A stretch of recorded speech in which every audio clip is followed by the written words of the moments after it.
Rétrologie, nous sommes en 1991, aujourd'hui en 1991. Que de souvenirs quand même. Que des souvenirs, hein, Steph. Hein. Exact, tout voilà. à fait.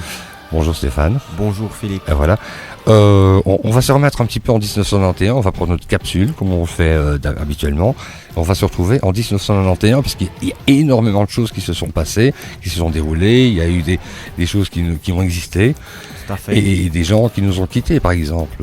Oui, tout à fait. On a le décès du très grand trompettiste Miles Davis. Voilà, le plus grand jazzman de tous les temps, Miles Davis. Là, voilà. Une grande perte pour l'humanité. Mais également, dans un registre plus franco-français, le décès de Serge Gainsbourg, voilà. Illustre maître. Ouais, une vieille canaille. Voilà. Exact. On aura ta peau. Exact. Tout à fait. Et puis beaucoup de choses, évidemment, au niveau technologique aussi, qui se passe. Énormément de choses. Vraiment, on est à une période tout à fait charnière. Notamment, tout le monde a l'habitude maintenant de traiter avec des GSM. Mais il faut savoir qu'en 1991 a eu lieu la toute première communication expérimentale faite par le groupe GSM. Je ne savais même pas que c'était un groupe, moi, en fait. C'était un groupe commercial au départ, qui est le Global System for Mobile Communication. Voilà, comme ça on ne meurt pas con. On ne meurt pas con, exactement. Et donc c'était à l'état de test à ce moment-là, qui est sorti bien plus tard au niveau qu'on connaît actuellement. On était avec nos petits téléphones, etc. Quand on tombait en panne avec notre voiture, on était bien dans l'embarras à ce moment-là. Oui, à ce moment-là, on est avec le téléphone à la maison, quoi. Exact. Et dans un registre tout à fait encore technique et informatique, Tim Berners-Lee, pour ceux qui ne sachent pas qui il est, lance le tout premier 3xW. Oui, le World Wide Web, en fait. Hein, exactement. Voilà. Ça paraît un peu con maintenant, mais à l'époque, c'était quand même fortiche. Ouais. Exactement, oui, qui était le tout premier serveur au monde. Il y a eu également le lancement de Linux en 1991 aussi. Donc vraiment une année pleine de progrès par rapport à cela et pleine de changements aussi. Oui. Par exemple, il faut savoir que là on connaît la Russie, mais l'URSS à ce moment-là s'effondre, elle n'existe plus et Gorbatchev démissionne. Par exemple, puis au niveau des guerres aussi, il s'est passé beaucoup de choses et c'est notamment le début de l'opération Tempête du désert en Irak, lancée par George Bush aussi. Nous avons aussi le lancement de la Super Nintendo aux États-Unis avant qu'elle n'arrive ici. Alors là, ça a marqué son époque. Oui, quand même. Tout à fait. On est d'accord. Et puis alors dans un registre un peu plus gentil, on a la création du jeu à gratter le millionnaire. Avant le morpion. Pour ceux qui aiment se gratter, voilà, pour ceux qui aiment gratter. Voilà. Et ça, le morpion, c'est pour la française des jeux, en fait. Hein. Ceci ne nous concerne pas. Voilà. Exactement. Mais c'est vrai que la fin de l'URSS va amener énormément de choses aussi. On devient de plus en plus dans une société plus capitaliste et moins sans guerre froide. Oui, tout à évidemment. Fait. L'effondrement complet du bloc de l'Est avec le rattachement par la suite de la Hongrie à l'Europe, de la Roumanie aussi, l'éclatement de l'ancienne République yougoslave avec la Yougoslavie, la Tchéquie, etc. Donc ça a amené énormément de changements au niveau géopolitique en Europe et la libre circulation des biens et des marchandises, etc. Et des personnes aussi, il faut le savoir, on ne pouvait pas aller d'un pays à l'autre en Europe sans avoir sa carte d'identité, sans avoir de visa même, et des autorisations spéciales. Maintenant il faut sa visa, mais c'est pas la même c'est pas la même chose. Il faut toujours de l'argent, ça n'a pas changé. Désolé, c'est une carte de crédit qu'on dit maintenant en radio. C'est clair. Désolé pour la CSA. Ben voilà mon cher, je crois qu'on a fait un peu le tour des nouvelles pour se resituer dans l'époque. Voilà. Nous pouvons rentrer tout doucement dans le vif du sujet. Dans le vif du sujet, 1991, à ce moment-là, il y a évidemment, moi, ce que je retiens, c'est qu'il y a un mec comme ça qui fait une émission radio sur Radio 21 à l'époque, puisque elle n'était pas encore dissociée. Radio 21 avait Alex Klimov qui passait un track génial, voilà. Qui nous venait de je ne sais où. Il a fallu 6 mois pour l'avoir ici sur Liège. C'était Crystal Waters, tout le monde s'en souvient et on l'écoute toujours Gypsy maintenant. Et d'ailleurs on va s'écouter maintenant.